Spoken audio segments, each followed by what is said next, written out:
How's everyone doing? Welcome back to the Assassin Cast. You got me, Jay the Gamer, and I wanted to do a follow-up video on the R4. And I apologize, I only got one camera going today, but it'll work out just fine. So I wanted to do this update because what I had figured out after having this for a couple weeks is that it's possible to run emulation. Now, with that being said, not everything works, and there's only a certain amount of things that you can get working on your Nintendo DS. So after doing some research, I figured out that you could do NES, Sega Genesis, pretty much a lot of the classics. I mean, it kind of stops at, I want to say, the Super Nintendo. After the Super Nintendo, it's not possible to run that sort of emulation off of this hardware.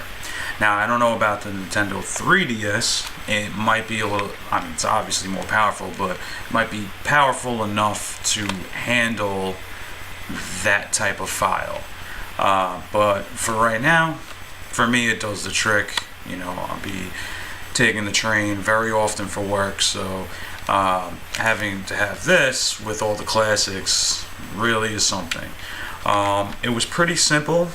You know, you take out your micro SD out of your R4 card, and I don't know if I have it over here. Yes, I do. You then take your micro SD, you slip it into your converter, whether it be a USB stick or one of these SD adapters. You stick it in, just like so, and you stick it in the side of your computer, and you go through the file process, and you load up what you need on here. And there was two emulators that I started out with. I started out with NES DS, and there's also Genesis DS, and it's Genesis with a J, if I believe. So what's interesting about this is, I have a 256 gigabyte card that's in my R4, so I can pretty much put whatever I want on it and still have the space to be able to, utilize it for other things. So pretty much I want to, give you guys a look on how it really operates. Even though we're not having the greatest camera quality, you can still get an idea. Be careful if you do decide to get the emulator about where exactly you're getting it from. You don't want to get some file on your computer that will destroy your computer. So all disclaimers said, please be careful doing that. So anyway, let me stick this in here real quick. So once you get the emulator, it comes as a NDS file. So as my last Assassin Cast number 2, I was explaining the SAV file. Once you're able to put a save state, you're able to play the DS games. This is a little different. You take the emulator and you put it in the games file. Once it's in there, you don't need a save state or anything like that.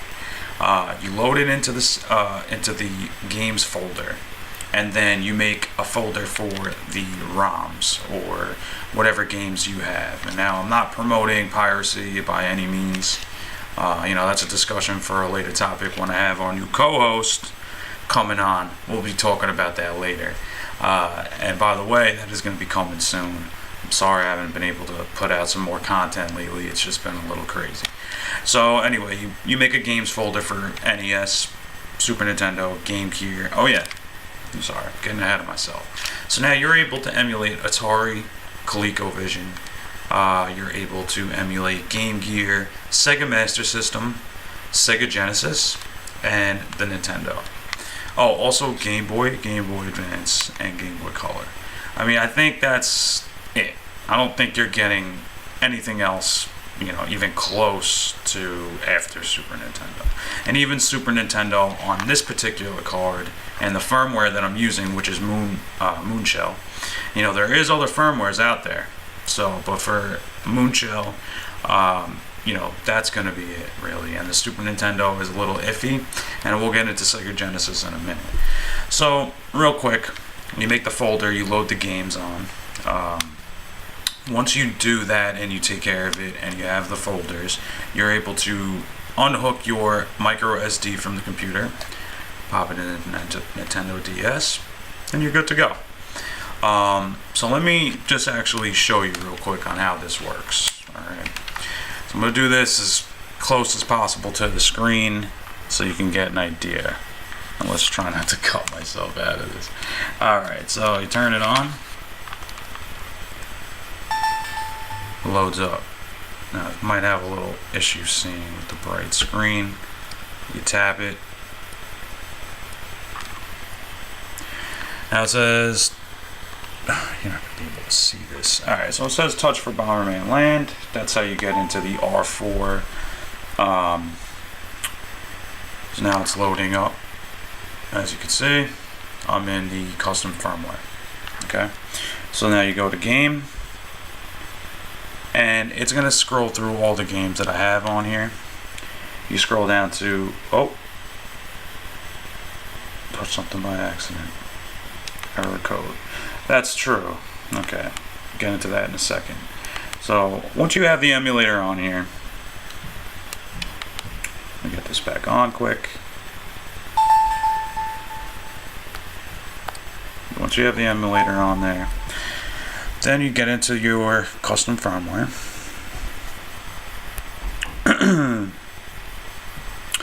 Click NES-DS.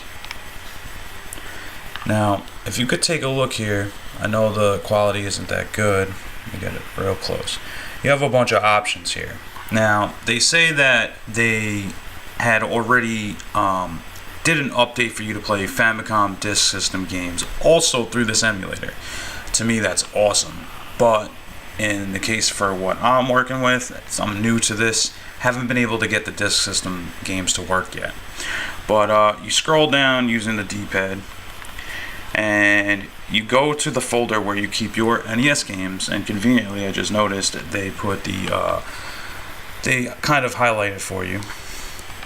You hit what is that, B, and now I got a list of games that I can go through. One that I showed our new co-host was Castlevania, so let's pull that up real quick. Sorry, I'm blocking my face. Okay, Castlevania. This is the PAL version. There it is, ladies and gentlemen. Now I can start it up. Oh, and if you want to hear the sound,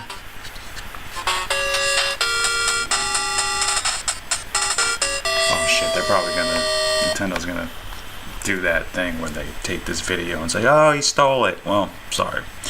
So anyway, just a real quick look. I know there's a glare, but there it is.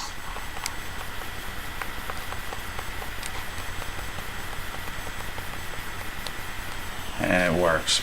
So now you have this little thing on the bottom here where I could then go and press load ROM. There's also save states. Now if I go to load ROM, I got the game on the top and my list of ROMs on the bottom. I'll just pull up another one for you. Now I did put on a few homebrew games to see if it would work. The Legend of Zelda homebrew did not work. But actually, I didn't even get a chance to check Hyrule Warriors, which is a hack of Gauntlet. You know what? I don't even see it in here. Oh wow, it didn't pop up. You know what? Let's check out the Punisher, like my quick play. I love that game. Very underrated. Boom, pops right up. No problems. Now this was actually easier to load than the actual Moon Shell and Moon Memo that I had to put on to be able to have the custom homebrew. Check that out, guys. Awesome. So let me go through this now. I'm going to shut this off. That's the only problem. I don't know if there's a way to get back to the R4 menu. Someone's going to have to tell me about it or let me know how that works, but I've been having to reset it from the beginning. So now I want to get into the Genesis, because this is where you're going to see that there's not a high compatibility rate for the more taxing of the hardware from these other games. Another thing is the screen ratio on the Genesis is bigger than this classic DS, and they use the trigger buttons on the back. Trigger buttons on the back to be able to side scroll through the screen. So now, real quick, I'm gonna get into this, and I'm gonna show you the Genesis. Now, it's been like trial and error trying to figure out which ones work on here and which ones don't. I'm gonna be honest with you. So with this, it loads up the Genesis emulator, as you can see. Right, I'm gonna scroll down. Sega Genesis games. Now, like I said, I've been going through the trial and error to see which games work and which don't. Right off the bat, the high taxing games like Mortal Kombat, I put all 3 on here. It says that they're in there, but for whatever reason, I get a black screen. It just can't handle that type of game. Even Miss Pac-Man didn't work, but that's kind of a taxing game too because it's a very big file. But I'll show you real quick. Road Rash was working. But the actual, what's the word I'm looking for? The actual gameplay is distorted on this one. So, now you also have the ability to,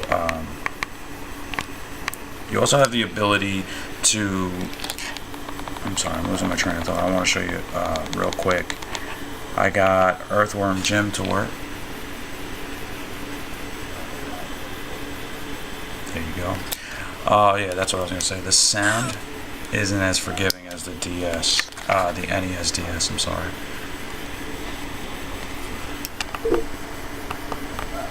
Oh, wow. Earthworm Jim went to the title screen. See? Still figuring it out. So, the Genesis isn't as forgiving. Sonic works. The sound is distorted. I was playing Captain America and the Avengers. I'm still going through the list to see what works and what doesn't. So when you go to load this emulator up, you're going to have to do the same thing. I would love to leave a list down in the description, but it's really not going to happen. Because there's a lot of games in the Genesis library, and I'm not going to be able to upload them all and test them all. So by your discretion, you see what works, what doesn't work, and you take it from there. But that's a little update. I haven't tried the Game Gear, and I haven't tried the Game Boy Advance and Game Boy Color games yet. But we'll get into that, maybe later down the road in the podcast. I'll give you another update of what works and what doesn't work. Wanted to touch on that for the R4. So that's the R4 for you. It has been a great purchase, and I recommend it for anybody who wants to bring a little bit of life back into their DS. I didn't even know that there was emulation for it. That is a new thing. Researched it. It works. So now for podcast news, we do have a co-host coming up, and today is Saturday. So by the time you're actually watching this, it is going to be Sunday. I'm not going to be having it uploaded till about tomorrow. It's March 3rd. And tomorrow I'm going to be recording with the new co-host. It's going to be a split screen. Unfortunately, even though he lives close to me on Long Island, he's not going to be here. So we're going to have to be working with each other via the internet. So last time I did that with Irene from Isha Gaming, quality wasn't the greatest, so you're going to have to bear with us at first. Cool dude. And it's going to be a way to kick off this podcast, right? By the way, I have some stuff coming up. I am working on a console cleaner. And I'm going to be taking pre-orders soon for this console cleaner. And what's great about the console cleaner is it will restore a system back to factory the way it came out. It is actually something else. I feel so strongly about it that I've decided to bottle it up and sell it. We'll talk about prices and all of that at a later date. I still need to get the supplies that I need. I'm going to start a run of about 50 bottles, and they're going to be 1 ounce bottles, and we're going to take it from there. Honestly, it's gonna sell like you wouldn't believe. I am going to be sending it to a few of my friends on YouTube, and hopefully they'll plug my channel and show it off a little bit, because it is worth it. It's worth every penny. I'm gonna stand behind it 100%. You got another news, Long Island Retro Gaming Expo. Out of this interview I did with Irene, I was laughing because we never really tend to get anything in this area. I mean, I thought Philadelphia was the closest. We do get Comic-Con in Manhattan. I haven't seen anything retro game related coming from the city, really. So to have Long Island Retro Gaming Expo, that's going to be great. I plan on getting a table there. So if they're watching it, I will be getting a table for this console cleaner. It's going to be worth every penny, and I know that once people see how good it works, I might even get reoccurring orders. I'm not sure about where I want to take the business just yet, but people need to have this. I feel strongly about the retro gaming community, and people definitely need to have this in their arsenal when it comes to some of these outdated or old systems. The one that I have done it on so far is I have done it on my Sony PlayStation, and it has nothing to do with bleaching. Let's just throw this out there. I'm going to have a tutorial to go with it, so you will see it in more detail. I shouldn't really go into too much detail right now, but you will see it in more detail as time progresses on. It's definitely worth it. That's on another note, but I've done it on the PlayStation. The tutorial is going to be on the Dreamcast, and I'm looking for a Super Nintendo right now, because I know they have a very bad problem yellowing, and most of the videos I see where they bleach it, which is terrible for the plastic, by the way, it always ends up coming back. And so far so good with my PlayStation. I have done it about 6 months ago, and it looks factory fresh. Now, when I'm telling you, this thing was dirty, and it looks factory fresh. So, got a lot of stuff down the pipeline. Wanted to keep this one a little short and sweet, but I had to go into the R4 in a little bit more detail. Like I said before, leave a comment below if you need help with anything R4 related on the DS. I would love to help you. I'm learning myself. I don't have all the answers, but I'm sure between two of us or four of us or a group of people, we could figure out any of the issues that has come with it. Unfortunately, I was looking for other stuff to be able to play movies, and I have not found a suitable way to watch movies on there, and I know it's possible, so we'll get into that later on. So that's where I'm at really on this podcast. I think I covered about as much as I wanted to, keeping it short and sweet. Hopefully within this week I'll have our new co-host on here, and we'll go a little bit more in depth. I think the next topic we're going to be talking about is the Xbox One X and the PlayStation 4 Pro. Even though it's not retro game related, it's more on the modern side. I think it's going to be a good thing to talk and discuss and maybe cover if you're going to be the one to go and purchase either the Xbox or the PlayStation. I'm actually thinking about picking up an Xbox One X myself. Our co-host, he already has both, just not the Pro. He has a regular PS4, but he has the Xbox One X, and has been making me a believer, let me tell you. I've been looking into it a lot. So stay tuned, stay focused, and as always, we're going to keep this retro gaming podcast moving on and on. Alright, so once again, this is Jenny the Gamer. You're listening and tuning into the Assassin Cast. Peace.